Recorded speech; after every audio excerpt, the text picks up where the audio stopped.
ایک طالب علم جو ہے اس چیز کو بہت زیادہ جو ہے چیلنج فیس کرتا ہے کہ اپنی نیت کو صاف رکھنا، صرف آخرت کے لیے جو ہے اس علم کو حاصل کرنا، دنیا کے لیے علم حاصل نہ کرنا، یا آپ کہہ لیں کہ کسی کے ساتھ مناظرے کے اندر جیتنے کے لیے علم حاصل نہ کرنا۔ تو اس چیلنج کے بارے میں ہمیں کچھ بتائیں کہ کیا یہ واقعی چیلنج ہے، اور اس کو کیسے پھر ایک طالب علم کیسے اس کو جو ہے نا فیس کر سکتا ہے، اس کا سولوشن کیا ہے اس کا؟ اچھا، یہ جو آپ نے بات کی نا اصلاح نیت، یہ بہت آپ نے اہم نقطہ سب سے پہلے ہی بیان کر دیا۔ یہ اصلاً میں سمجھتا ہوں کہ سارے جتنی بھی چیلنجز ہیں ان کی بنیاد اس پہ ہے۔ جو بندہ اس کو درست کر لیتا ہے اور اس کا سامنا صحیح طریقے سے کر لیتا ہے، یہ نفس کی سب سے بڑی چیز یہی ہے۔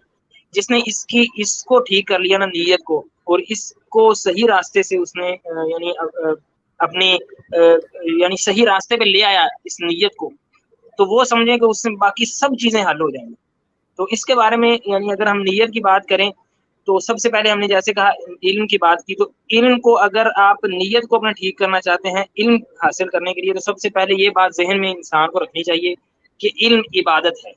یعنی یہ کوئی ایسی چیز نہیں ہے کہ میں نے پڑھی اور ایسے کر دیا، اور میں کچھ بن گیا یا میں نے کچھ بننے کے لیے ایسے کر دیا، نہیں، علم عبادت ہے۔ اور عبادت کے لیے نیت جب تک خالص نہیں ہوگی اس وقت آپ کچھ بھی نہیں کر سکتے۔ یعنی آپ جو کچھ مرضی دنیاوی اعتبار سے آپ کہتے رہے ہم نے یہ کر دیا وہ کر دیا، لیکن اگر آپ کی نیت خالص نہیں ہے کسی بھی عبادت میں، تو وہ اللہ تعالیٰ کے یہاں قابل قبول نہیں۔ تو علم ایک عبادت ہے اور اس کے لیے نیت لازمی اور ضروری ہے، اور بلکہ پھر نیت میں عبادت میں ضروری ہے، اور پھر نیت میں بھی آپ کے لیے لازمی ہے کہ وہ آپ اللہ تعالیٰ کے لیے نیت رکھیں۔ یعنی نیت اگر طالب علم نے کوئی دوسری نیت رکھی ہے تو اس کا مطلب ہے کہ اس نے حقیقی طور پر جو ابتدا ہے اس کو ہی اس نے ٹھیک طرح سے، یعنی پہلا سٹیپ اس نے ٹھیک طرح سے نہیں لیا، پہلے سٹیپ میں وہ فیل ہو گیا۔ تو سب سے پہلا وہ نیت ٹھیک کرے گا۔ اسی لیے بعض علماء سے آتا ہے، جیسے امام رحمہ اللہ کا قول ہے، وہ کہتے ہیں کہ کہا جاتا تھا طلبنا العلم لغیر اللہ فابى ان يكون الا للہ، ہم نے کوشش کی کہ ہم غیر اللہ کے لیے علم کو حاصل کریں، تو لیکن یہ کوشش ہم ناکام ہو گئے۔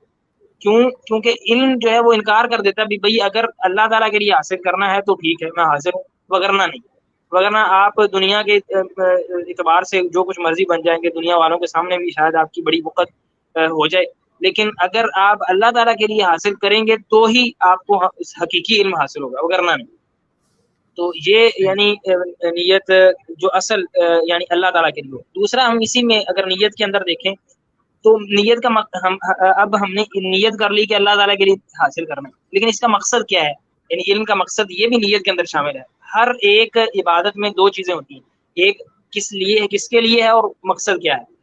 تو کس کے لیے، یہ تو اللہ تعالیٰ کے لیے ہو گیا۔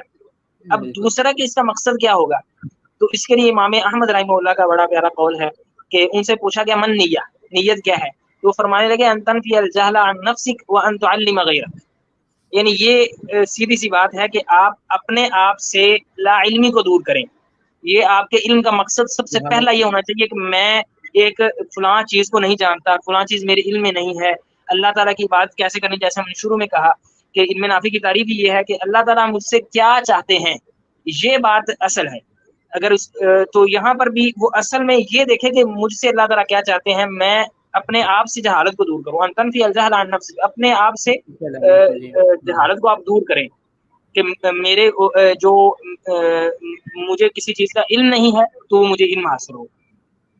اور دوسرا پھر آگے جو مقصد ہوگا دوسروں کو سکھانا ہوگا۔ اسی لیے مامون غالباً جو خلیفہ ہیں ان کے بارے میں آتا ہے کہ انہوں نے کہا کہ دنیا میں دو طرح کے لوگ ہیں، اما عالم او قانع بالجہل۔ یعنی یا تو ایک عالم بندہ ہے، یعنی طالب علم ہے جو علم حاصل کر رہا ہے یا علم کے راستے پر ہے، یا دوسرا وہ ہے جو اپنی جہالت پہ مطمئن ہو کے بیٹھا ہوا ہے کہ مجھے کوئی ضرورت نہیں، میں جاہل رہوں تو اچھا ہے۔ یعنی یہ فرق ہے ایک عالم یا طالب علم میں اور ایک عام بندے میں، کہ ایک یعنی دنیا میں صرف دو ہی طرح کے لوگ ہوتے ہیں، یا تو ایک عالم ہے کہ وہ علم حاصل کر رہا ہے، کسی کو سکھا رہا ہے یا سیکھ رہا ہے، طالب علم ہے تو، یا دنیا میں ایک وہ لوگ ہیں جو اپنی جہالت پہ بیٹھے ہوئے، بس ٹھیک ہے ہم جاہل ہیں تو ہم نے جاہل ہی رہنا۔ اور بلکہ اسی بعض علماء نے یہ بات بھی بڑی مزیدار کی، وہ کہتے ہیں کہ علم کی فضیلت کے لیے کچھ بھی نہ ہوتا، صرف اتنا ہی ہوتا یعنی علم کی فضیلت کے لیے کوئی آپ سمجھیں کہ کوئی آپ کے پاس دلیل نہ ہوتی، صرف اتنی ہی دلیل ہوتی کہ پوری دنیا میں ہر انسان یہ چاہتا ہے کہ وہ علم کے ساتھ تو متصف کیا جائے لیکن اسے کوئی جاہل نہ کہے. یعنی ہر بندہ یہ تو کوشش کرتا ہے کہ مجھے عالم کہا جائے، وہ مجھے لوگ عالم سمجھیں، یہ تو لوگوں کی خواہش ہوتی ہے. لیکن کوئی یہ خواہش نہیں رکھتا کہ میں جاہل بنوں، مجھے جاہل کہا جائے، یہ جاہل کے نام سے پکارا جائے، یہ جہالت سے متصف کیا جائے. تو یہ علم کی فضیلت اتنی ہی کافی ہے. تو اس اعتبار سے اگر ہم دیکھیں تو اپنے آپ سے جہالت کو دور کرنا اور دوسروں کو سکھانا، یہ علم کا مقصد ہونا چاہیے.